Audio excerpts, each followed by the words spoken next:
গল্প করলাম আজকে আজকে একটু আসলে প্রথম দিনটা তো গল্প, পরের দিন থেকে আর কোনো গল্প হবে না, কোনো হাসি তামাশা হবে না। ঠিক আছে, ওই যে আমরা গুরু চেলার যেরকম পাঠ করি আসে, গুরু এইটা বুঝলা না, এই করলা না, সেই করলা না, কোনো মজা হাসি তামাশা হবে কিন্তু সেগুলো কম হবে। আগে পড়ালেখা করতে হবে। ঠিক আছে, তো আমরা শুরু করি। তো আমাদের যে এই যুগ বিভাজন, এই যুগ বিভাজনটা হচ্ছে বাংলা সাহিত্যের যে যুগ বিভাগ বা যুগ বিভাজন, সেটাকে বেসিকলি তিনটা ভাগে ভাগ করা হয়েছে। কয়টা ভাগে ভাগ করা হয়েছে? তিনটা। প্রথমটা দেখেন বলছে প্রাচীন যুগ, হ্যাঁ, পরেরটা কি মধ্যযুগ, আর পরেরটা আধুনিক যুগ। কিসের বেশি সেগুলো ভিত্তি করছে সেগুলো আমি বলবো। দেখেন প্রাচীন যুগ, এখানে দেখেন দুইটা সাল দেওয়া আছে কিন্তু প্রত্যেকটার এন্ডিং আবার শেষ, এটা মনে রাখবেন। প্রাচীন যুগ প্রথমে শুরু হয়েছে, দেখেন কি বলা হচ্ছে এখানে 650 থেকে 1200, আর একটা বলা হচ্ছে 950 থেকে 1200। আপনারা কি জানেন? যদি জানেন তাহলে কমেন্ট বক্সে কমেন্ট করে জানান, দেখি আপনাদের আজকে একটু টেস্টও নেব, আমি পড়াবো, সাথে সাথে আপনাদের মানে কার কিরকম পরিস্থিতি সেটাও একটু কমেন্টে দেখে জানাবো। অনেকে আবার লজ্জাবতী আছেন, কমেন্ট করতে লজ্জা পাবেন। এবার লজ্জাবতী হলে হবে না ভাইয়েরা। এই যে 650 থেকে 1200 এটা কে বলেছেন, আর 950 থেকে 1200 এটা কে বলেছেন? মানে দুইটা মতামত এখানে প্রসিদ্ধ দুইটা মতামত আছে। একটা হচ্ছে 650 থেকে 1200, আর একটা হচ্ছে 950 থেকে 1200। তো 650 থেকে 1200 হলে কত হয়? 550 বছর হয়। 950 থেকে 1200 এটা হয় কত? 250 বছর। এই মতামত দুইটা কার? শহীদুল্লাহ বলেছেন সাজ্জাদ সুজন। হ্যাঁ, ডক্টর মোহাম্মদ শহীদুল্লাহ কোনটা বলেছে ভাইয়া? 650 থেকে 1200। তো একটা এখানে টেকনিক মনে রাখবেন যে শহীদুল্লাহ সবকিছু কম কম কম কম মানে সংখ্যাটা একটু কম দেখা যাবে। ঠিক আছে, শহীদুল্লাহর মতে। এটা আসলে শহীদুল্লাহকে ছোট করার জন্য বা অন্য কোনো কারণে না, জাস্ট মনে রাখার জন্য। আমরা মনে রাখবো, আমরা চর্যাপদ পড়বো তখনও দেখবো যে শহীদুল্লাহর ডিজিটটা সবসময় কি কম কম। তো 650 থেকে 1200, এই যে 650 950 চেয়ে কম, এটা বলেছেন ডক্টর মোহাম্মদ শহীদুল্লাহ। এটা কার মতে? শহীদুল্লাহর মতে। ঠিক আছে, ডক্টর মোহাম্মদ শহীদুল্লাহ, আমি শর্টকাটে নামটা লিখলাম। ঠিক আছে, এটা বলেছিলেন 650 থেকে 950, কে বলেছিলেন? ডক্টর মোহাম্মদ শহীদুল্লাহ বলেছেন।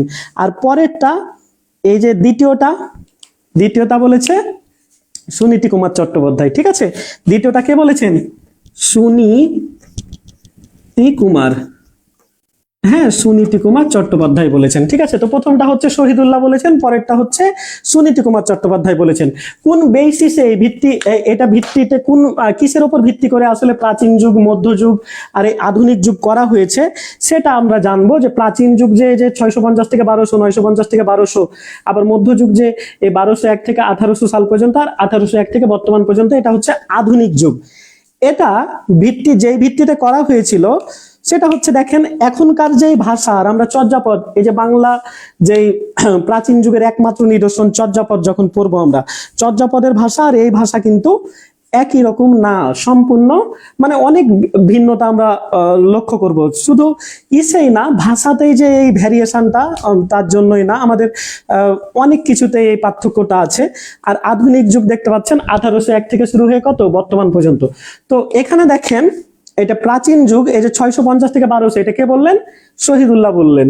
আর এই যে 950 থেকে 1200 এটা বলেছেন সুনীতি কুমার। আর তাদের ডিউরেশনটা একটু মনে রাখবেন। এগুলো এখনকার এই 35-এর পরে এই ধরনের প্রশ্নগুলো আসে না। ঠিক আছে, আগে আসতো, তবু আপনাদের জেনে থাকা বা জেনে রাখা ভালো। আমরা যখন পরবর্তীতে ডিটেলস এগুলোর ব্যাপারে পড়বো তখন কিন্তু এই ব্যাপারগুলো খুব বেশি মানে প্যারা দিবে যদি আপনারা এখন থেকে ঠিক মতো কি করেন, ঠিক মতো না দেখেন। ঠিক আছে, আর এখানে মধ্যযুগ দেখেন 1201 থেকে 1800। এখানে আরেকটা জিনিস আপনাদের মনে করিয়ে দিই, বা এইটা আপনারা মনে রাখবেন, যে দেখেন এখানে প্রশ্নগুলো যখন আসতো তখন কিভাবে আসতো জানেন?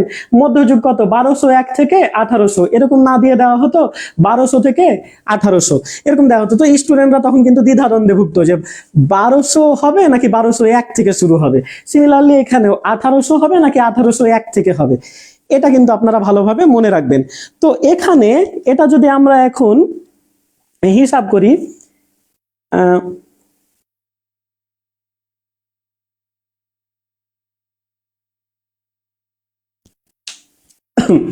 আচ্ছা, এখন এটা যদি আমরা শতাব্দী হিসাব করি, এই যে শহীদুল্লাহ বললেন 650 থেকে 1200 প্রাচীন যুগ, 650 থেকে 1200 এটা কোন শতাব্দীতে কে বলতে পারেন? 650 থেকে 1200 এটা কোন শতাব্দী কে বলতে পারেন? 650 থেকে যে 1200 আছে এটা কোন শতাব্দী?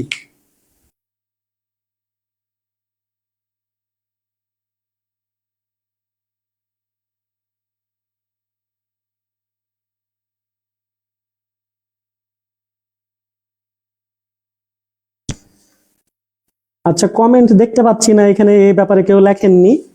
650 থেকে 1200 একটা জিনিস এখানে মনে রাখবেন যে 650 থেকে 1200 ঐশী রিমা লিখেছেন সপ্তম। আচ্ছা, আর একজন লিখেছেন জাহানুদ্দিন সাফিন, সবাই সপ্তম। হ্যাঁ, সবার এই ব্যাপারটা ক্লিয়ার আছে আশা করি।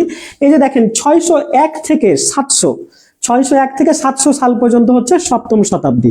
তাহলে বলেন 701 থেকে 800 সাল পর্যন্ত অষ্টম শতাব্দী, 801 থেকে 900 সাল পর্যন্ত নবম শতাব্দী। ঠিক আছে, সেম ভাবে কত, এভাবে 1001 থেকে 901 থেকে 1000 পর্যন্ত কত, দশম।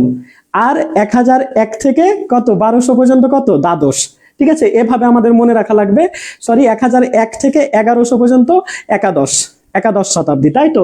তো এখানে শহীদুল্লাহর মতে যদি শতাব্দী হিসাব করেন তাহলে বলবেন এই যে সপ্তম শতাব্দী থেকে কত, দ্বাদশ শতাব্দী এর মধ্যে রচনা হয়েছে।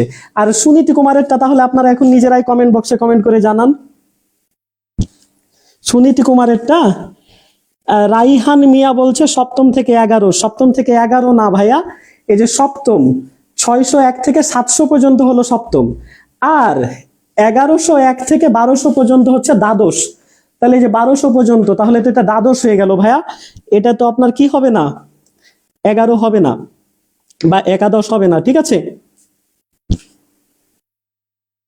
এবার সুনীতি কুমারেরটা কেউ বলেন কত হবে, দেখি পারেন কিনা। আর একজন বলছেন রাফি আহমেদ সানি সপ্তম থেকে 13 না, 13 না ভাইয়া, 13 কিভাবে হয়, 13 হয় 1201 থেকে 1300 পর্যন্ত। হ্যাঁ, ওটা হচ্ছে ত্রয়োদশ শতাব্দী, সপ্তম শতাব্দী থেকে ত্রয়োদশ না ভাইয়া। এস এম স্বর্ণা, না সপ্তম থেকে ত্রয়োদশ না, সপ্তম থেকে ত্রয়োদশ না। মুসলিমা তাবাসসুম দশম শতাব্দী, হ্যাঁ দশম শতাব্দী থেকে কত, দ্বাদশ থেকে। Very good. এখানে দেখেন এই দশম শতাব্দী কত থেকে, 901 থেকে 1000 পর্যন্ত। ঠিক আছে, আর এখানে কত শেষ, 1200। তাহলে 1001 থেকে এই 1200 পর্যন্ত, এটা হচ্ছে আবার দ্বাদশ শতাব্দী। ঠিক আছে, এই জিনিসটা একটু মনে রাখবেন, এভাবে কিন্তু পরীক্ষায় প্রশ্ন আসে। এখন বলছে দেবব্রত মহন্ত বলছে স্যার শহীদুল্লাহ আর সুনীতি আলাদা আলাদা মত কেন? ভাই আলাদা আলাদা মত এজন্যই, দেখেন আপনাদের অনেক সময় দেখবেন একটু নেটে হয়তো প্রবলেম হচ্ছে।